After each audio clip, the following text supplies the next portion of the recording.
Herkese merhaba, kanalıma hoş geldiniz. Yepyeni bir video ile yine sizlerleyiz.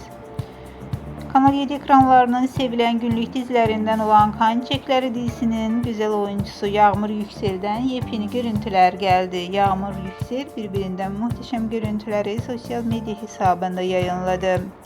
Görüntüler hayranlar tarafından büyük ilgi gördü.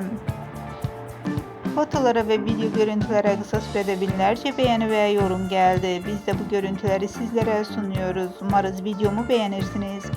Değerli takipçiler, videomu beğenmeyi, kanalıma abone olup bize destek olmayı lütfen unutmayın. Bir sonraki videoda görüşmek üzere. Hoşça kalın.